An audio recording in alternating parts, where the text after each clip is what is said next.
Ladies and gentlemen, boys and girls, children of all ages, welcome to the channel. It's your boy, World of Wrestling. I did take a week off. I do apologize to everyone. I'm pretty sure you guys are starving for some World of Wrestling content here on the channel. Gonna talk about Monday Night Raw here tonight. Usually I save that for random wrestling talk. But I'll go ahead and give you a small discussion about this entire show. Won't be that long. Be pretty short and sweet to the point. This show was alright, but it wasn't that exciting. The crowd sucked. They were dead. Dialogue on Raw is fucking awful. I mean, some of the shit on this show was just fucking weird. 2-3 matches were good. The women had 3 matches on the show as well. Their matches weren't all that exciting. Kind of dull, kind of boring.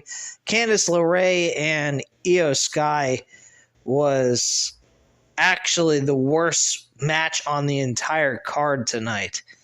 Wow, was that fucking dead. That crowd did not give a flying shit. I even think that I heard them booing this match because of how terrible it was. Candice LeRae ends up losing the match to Io Sky. And we had Asuka and Rhea Ripley. That was actually a good match for the women's division.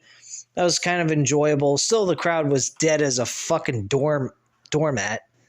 Or a dead carcass, I should say. But this was just overall, the crowds, man, they make the show boring as fuck. It's more towards the crowd than anything else. Then you got Kevin Patrick on commentary. He's terrible. I mean, this guy has got to learn how to fucking talk on a freaking headset or get lost, please. His commentary is so, like, not even real. It doesn't feel realistic. It feels very, like, forced, number one. Number two, it doesn't give me any kind of excitement. Can we get Mauro Ranallo back on commentary? Come on, Trips. You know the fucking guy. You were able to get him to work in NXT. Get him back on and do Raw. Please. He actually can do commentary. He does boxing. He does MMA. He's done WWE. He even worked in fucking Impact Wrestling for one match. And he was great. Why can't we get Mauro Ranallo back in WWE and let him work on the flagship show of Monday Night Raw for 3 hours? My goodness, people would be more excited to hear him talk than Kevin Patrick. This is pathetic. I cannot stand Kevin Patrick on commentary. He is terrible. He makes me bored. He doesn't bring any excitement to the table as a viewer watching from home. It's terrible.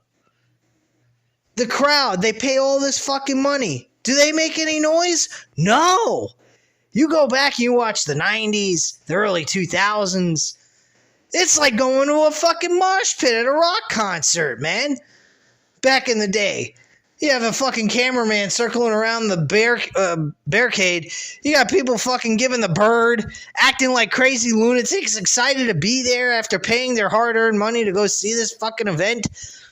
Monday Night Raw, SmackDown, you name it. They were there, they had fun, and they were loud and proud to be there. And now these people pay all this money, and they're paying a lot more, and they act like they're dead.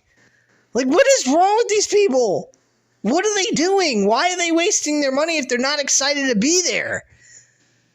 Bring some excitement to the table for us viewers at home. The crowds also help make the show better. The commentary makes the show better. But none of that is taking place on these shows. That's another reason why the shows suck. There's a whole load of things. You could have the best program on the planet when it comes to pro wrestling. But if you don't have commentary, you don't have the crowd invested in what they're there for, And they're not actually there to have fun. And truthfully, let's be honest, this crowd was fucking terrible tonight. You're going to have a boring-ass show as a viewer. It's that simple. There's nothing more to discuss. Why do you think when we get these pay-per-view events, we got Corey Graves and Michael Cole doing the commentary for these pay-per-views? Because they're the two best guys in the business right now in WWE working together. They are a great combo for one another.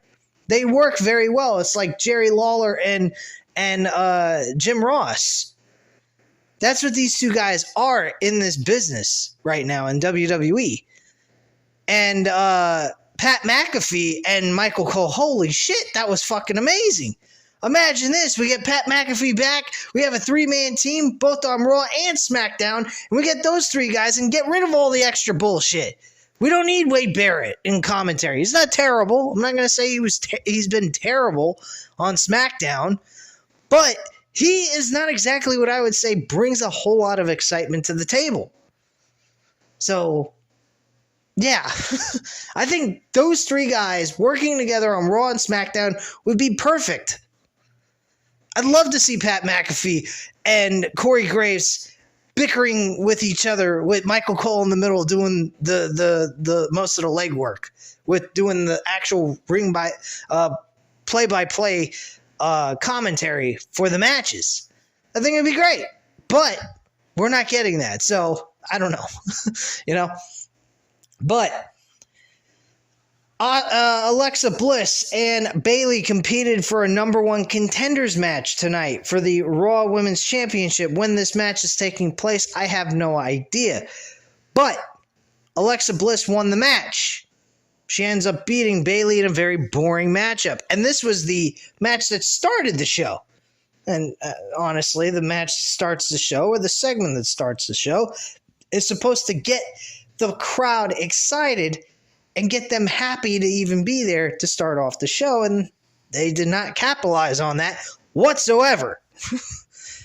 The women did a terrible job tonight, except for Rhea Ripley and Asuka. I'll give them credit. They did a pretty decent job. Their match was exciting, despite the crowd being an absolute fucking bore fest to listen to on this 3-hour Raw episode.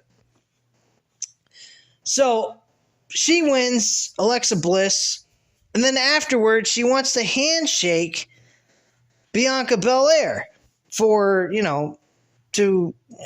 friendly competition. She, actually she's going to, pulls her hand away and then wants to give her a hug. When she does give her a hug, there's a flicker of, on the Titantron, something relating to Bray Wyatt's alter ego. Uncle Howie, I believe is the name. And she goes ahead and she hugs her and then puts her in the Sister Abigail. It looks like she's setting her up for the Sister Abigail. And she ends up going ahead and, acting like she's going to do the move. And she stops in mid-motion and realizes what the fuck she's doing. And Bianca Belair is going, what the fuck are you doing? Whole thing was awkward. She was walking away confused why she was doing this. She had no idea. She was very shocked by all of this. It was as if she had no control over herself. Obviously, Alexa Bliss will be joining Bray Wyatt in this new gimmick that Bray has going on SmackDown. So that's more than likely going to be the case. We had AJ Styles working tonight against Chad Gable in a decent one-on-one matchup. I enjoyed this match for what it was. This is a fun little matchup. AJ Styles manages to pick up the victory and gets the 1-2-3. So that was good. We had a 6-man tag team match with the Street Profits and Akua Tozawa, which this guy hasn't done shit in WWE for the longest time. And Akira Tozawa managed to have some moment in this matchup near the end where he actually was very exciting. Very fast-paced, picked up the momentum. I enjoyed this. This was pretty damn good by him. He actually did the best job in the entire match. Not saying the Street Profits did bad with the Judgment Day, but Akira Tozawa's momentum and his ability to move very fast in the ring brought a little bit more excitement to the matchup itself. What else? We also this match actually ended with Akira Tozawa suffering the loss for his team, so he ends up losing. What else? We had the matchup with Solo Sikoa and Elias. Elias was doing a concert tribute to Matt Riddle. Why? I have no fucking idea. Would we please get Randy Orton out of his wheelchair and bring him back to WWE so we can finally get the storyline between Matt Riddle and Randy Orton started for WrestleMania, because it's needed. This is getting pathetic with Matt Riddle. Matt Riddle was in a serious storyline with Seth Rollins for several months, and now he's doing absolutely nothing. And he's goofing off with a new tag team partner. Now, maybe this is a way of making Randy Orton become a heel, getting upset with Matt Riddle's, what he's been doing with Elias, and this whole entire thing that he's been doing will piss off Randy Orton, get him to come back then into the Royal Rumble, and we see Matt Riddle get eliminated by Randy Orton to close out his run in the Royal Rumble itself. If that's the case, I'm totally cool with that. And then we get to see Matt Riddle get a total beatdown by Randy Orton near the end of the Royal Rumble. Maybe Matt Riddle tries to screw him out of the match and he gets thrown out as well. And then Randy Orton attacks him and beats the holy hell out of him and gives him a punt kick to the head to close out Matt Riddle and Randy Orton's time in the Royal Rumble match itself. That I would be totally fine with. I think that would be a great way to start their storyline. So what else? So Elias lost to Solo Sikoa by the Samoan spike to the neck, and he ends up winning the matchup. Also, I believe he does deliver a spinning rock bottom. That's what I'm calling it. I kind of forgot the specific name of Solo Sikoa's finishing maneuver. But, Elias did not win this matchup. Kevin Owens was actually asked by Elias to accompany him to the ring tonight. Now, I thought maybe that was going to happen eventually because Sami Zayn was at ringside, but none of that happened until after the match was over, while Solo Sikoa was providing some more punishment to Elias. So, eventually it led to a chair over the face of Elias in the corner, laying down on the floor, and then Solo Sikoa is going to run up into the corner and back his ass up into his face, and pretty much providing some more damage to Elias himself. That kind of changed once Kevin Owens came into the ring, gave Solo Sikoa a stunner. The crowd erupted. One of the few things this crowd did most through the night, but they at least had a reaction towards that, which was very surprising. Kevin Owens exploded. He was like, come on, come get some more. Sami Zayn was telling Solo to just take it easy, don't worry about it. We showed them exactly what we're capable of, all that good stuff, and that we'll fight another day, and that's it. And Kevin Owens kind of went ahead, was staring at them. Elias was looking at Kevin Owens like, hey, thank you, man, sort of thing. He turns around and hits him with a stunner as well and knocks him on his ass. The funny part is that he was asking for help from Kevin Owens when earlier this year Elias hit him over the head with a fucking guitar. And the dialogue between these two guys was absolutely fucking hilarious. How can you ask somebody to have your back when you smashed the person you're asking for help in the head with a guitar? I mean, that is just fucking weird. Kind of like as if Vince McMahon had a touch on this dialogue here, and he had a dementia taking place in this storyline when they wrote the dialogue for this shit. Fucking weird as hell. But yeah, very, very odd and bizarre. But Kevin Owens gave Elias a piece of his mind and gave him a stunner. All right, so got that. I'm trying to think what other things happened on the show. Johnny Gargano and Dexter Lumis thought it would be a great idea to take the money that The Miz owed him and go about buying some stuff from the concession stands. Like merchandise and stuff like that. Clothes, t-shirts, hats, you name it. They took it, except for championship belts. God knows they wouldn't want to, take several $100 championship belt replicas and pass them along to people for free, just kidding around. But anyway, they start throwing the clothes around, and it's very entertaining, very fun little segment, I think. And then The Miz just jumps in, grabs the money that the Dexter Lumis was carrying around in his hand, and was trying to run off with it. And this led to the authority figure, who I forgot their fucking name. Holy shit.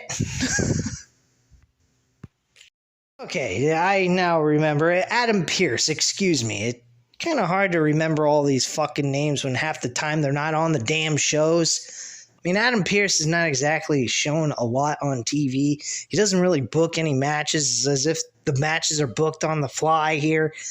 And Adam Pearce made a lot of appearances in the show. Twice he made appearances. One at the end of this show, by the way, with Bobby Lashley, which I'll get into in just a few moments, because that's really the last thing that needs to be discussed here. So, we get Adam Pearce coming in, tells him, hey, you're going to give the money back to Dexter Lumis. It's his money, and yada, yada, yada. And he says, I will not give it back. I'll do anything it takes to win this money back. So Johnny Gargano goes ahead and offers him a really good idea. Let's double the stakes, winner takes all, in a ladder match. And we take all the money, both your money and the money you owe Dexter Lumis, and put it in a ladder match hanging above the ring. The winner gets to have all the money. So great, we're doing Las Vegas gambling in a wrestling type aspect. Terrific. So we go ahead and we get what's his face? We get The Miz to say, well, I got a bit of a problem here. I can't really do that. And he goes, what do you mean? You telling me you're already broke? He goes, no, I'm not broke. I'm very liquidated. I have lots of money, but my wife controls my money. What? I'm like, what the fuck? Then the crowd, I got to give the crowd credit on this one. They said, you have small balls. He goes, I do not have small balls. I have big balls. It was fucking weird. God almighty. I was on the floor laughing when I watched that segment. That was funny. He's like, I got an allowance with my wife. I can only use a certain amount of money. I think he said within a month. I'm like, what are you, a child, or are you her husband? What the fuck are you talking about, man? Like, what the fuck? Oh my gosh. Woman controls the man's money. What the hell? Damn. Boy, you are a pussy whip, bitch. Damn, dude. Don't get me wrong.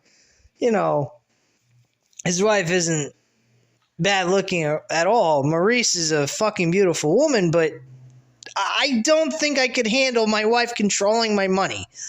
I couldn't have my wife control my money. That would just drive me absolutely insane. I'd have to say, I'm sorry, but we have to have a divorce. This is completely out of hand and absolutely insane. So that would be my situation on that. I personally thought it was absolutely outrageous, but funny at the same time.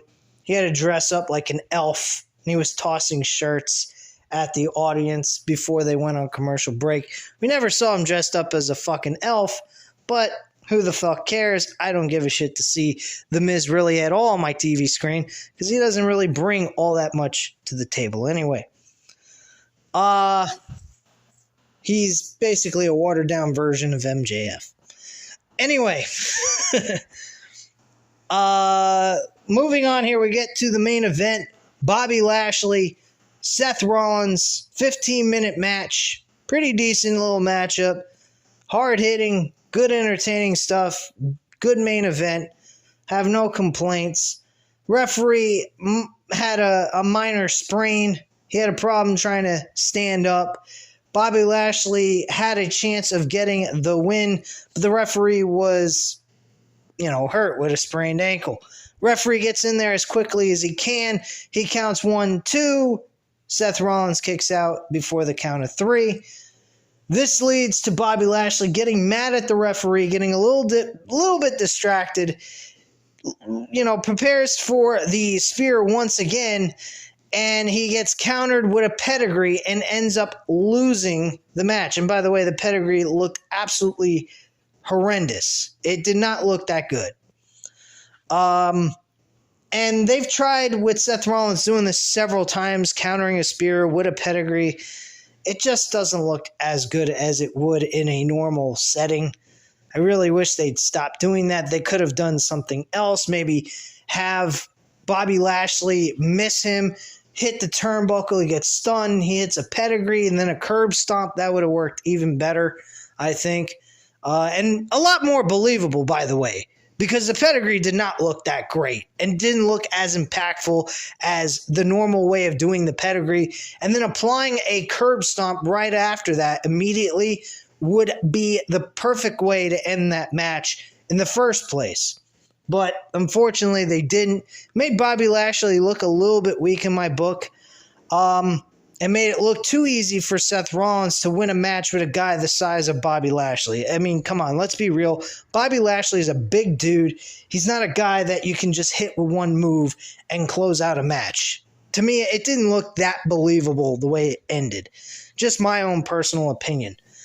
But not taking anything away from the match, the two guys worked very well together, and I was very satisfied with the match the way it was. I just think the ending could have been a little bit more impactful to make it more believable to us as an audience.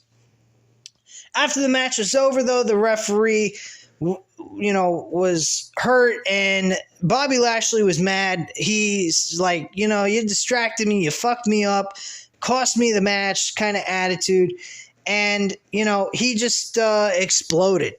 And that he knocked down the referee, and Adam Pearce finally came out, and he was like, look, you got to listen to me, man.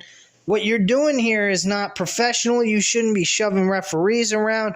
All this other kind of typical stuff that an authority figure would do. And he wouldn't listen to Adam Pearce. And he eventually shoved Adam Pearce into a barricade in a forceful manner. He didn't like what Adam Pearce was saying to him, so he shoved him out of pure anger, and he was upset. And then Adam Pearce walked up to him by the ramp and said, you know what? You're fired. You're done. You're out. And that's how the show closed off the air. I think this was a very nice cliffhanger. This is not usually something we encounter in pro wrestling anymore these days.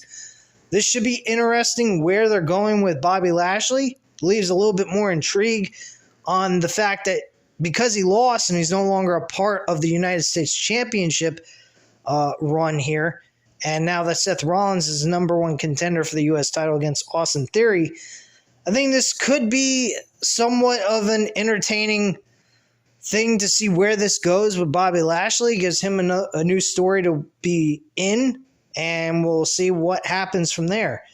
Dolph Ziggler was on the show as well, talking about Austin Theory. We might see an Austin Theory Dolph Ziggler championship opportunity take place. I would love to see that take place at WrestleMania, maybe. Give the U.S. Championship a mid-card matchup between these two guys. I think they would kill it. Just my thoughts on that. But yeah, overall, this show wasn't terrible by any means, but it was also boring. I just really, again, like I said earlier,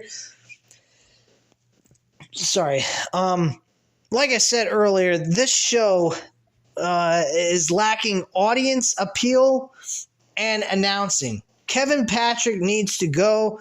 The crowds need to get more excited being there. You're paying all this money to see these events. Get excited, get happy, get loud, get proud, do something, and be entertaining, and do what you come there to do. Be loud. Have fun. These people are not having fun. Why won't you have fun being there? You're there. Pretend you're at a rock concert or something. My gosh, man, you're spending all this money. You should want your voice to be fucking heard. This isn't a movie theater, people. This is a fucking wrestling event. Be loud. That's what you're paid there to do. Get excited and have your voice be heard. Said they act as if they're sitting on their hands and doing absolutely nothing. So, I don't know. Anyway, I thank you guys very much for watching. I hope you enjoyed the review. If you did, hit that like button. Hit the subscribe button if you're not already subscribed to the channel. And leave a comment down below. I'll definitely get back to you on that. Thank you guys very much for watching. And again, this is WWE Monday Night Raw, December 12th, 2022 review. I thank you guys. Thank you guys again for tuning in. And I will speak to you again tomorrow for Random Wrestling Talk episode number 41. Bye.